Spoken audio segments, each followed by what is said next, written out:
कहानी साधु की शरण वाईजी ज्ञान में स्वागत है।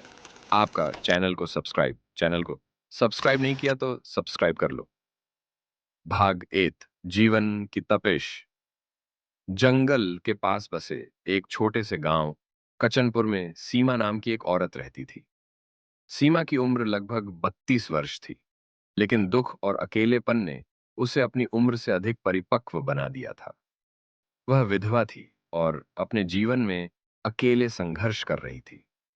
उसके पति रमेश का देहांत 5 साल पहले एक भयंकर बीमारी से हो गया था। तब से सीमा पर दुखों का पहाड़ टूट पड़ा था। सीमा के पास रमेश की यादों के अलावा कोई सहारा नहीं था। गांव के लोग अक्सर उसे सांत्वना देते, लेकिन उनके शब्द सीमा के टूटे हुए मन को जोड़ने के लिए पर्याप्त नहीं थे। वह दिन रात खेतों में मेहनत करती और जैसे तैसे अपना जीवन चला रही थी, लेकिन भीतर से वह खुद को खाली और बेसहारा महसूस करती थी। भाग 2 बालू का आगमन। एक दिन सीमा जब जंगल में लकड़ियां काटने गई, तो उसने एक पीपल के पेड़ के नीचे एक साधु को बैठे हुए देखा। साधु लंबा चौड़ा था और उसकी सफेद दाढ़ी और चमकती आंखें उसे किसी रहस्यमय व्यक्ति की तरह दिखा रही थीं। सीमा कुछ पल तक उसे देखती रही। साधु ने उसकी ओर देखा और मुस्कुरा दिया। क्या बात है बेटी, तुम्हारा मन बोझिल लगता है? साधु ने शांत स्वर में पूछा। सीमा की आंखें भर आईं। उसने अपनी पूरी कहानी साधु को सुनाई। साधु ने ध्यान से सब कुछ सुना और बोले, हर कष्ट का समाधान है, लेकिन इसके लिए तुम्हें धैर्य और साहस दिखाना होगा। क्या तुम तैयार हो? सीमा ने बिना सोचे समझे हामी भर दी। भाग 3 साधु की सीख। साधु ने सीमा से कहा, तुम्हारे दुखों का कारण बाहर नहीं, तुम्हारे भीतर है। अगर तुम अपने भीतर के भय और दुख को पहचान लो, तो तुम्हारा जीवन बदल जाएगा। साधु ने सीमा को कुछ नियम दिए। 1. हर सुबह सूरज उगने से पहले उठना। 2. प्रतिदिन 1 घंटे ध्यान करना। 3. जरूरतमंदों की मदद करना। 4. हर हफ्ते एक दिन उपवास रखना और उस दिन सिर्फ आत्मचिंतन करना।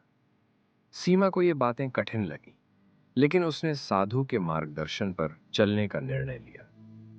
भाग 4 परिवर्तन का प्रारंभ। धीरे धीरे सीमा ने साधु की सलाह मानना शुरू किया।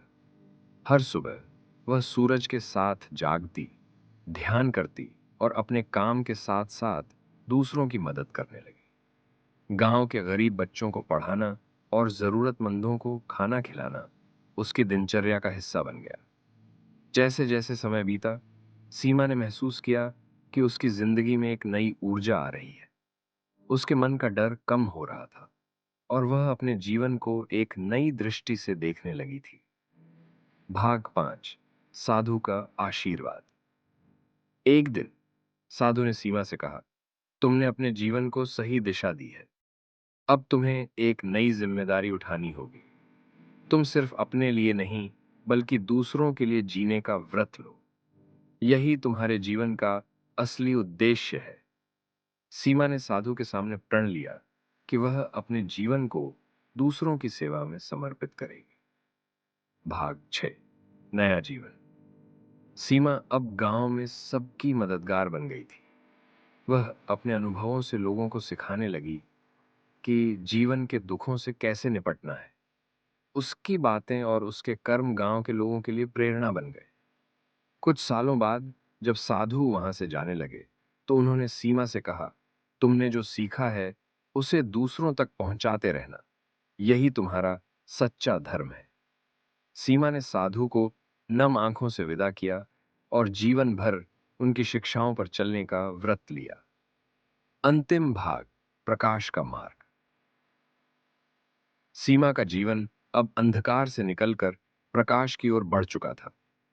उसने अपनी पहचान सिर्फ एक विधवा के रूप में नहीं, बल्कि एक प्रेरणादायक महिला के रूप में बना ली थी।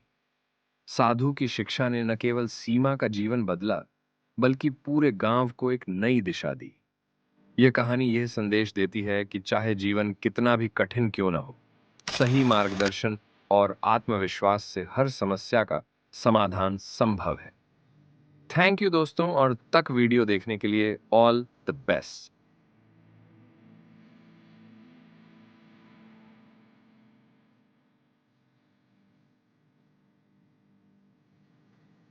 हे गाइज, कैसी लगी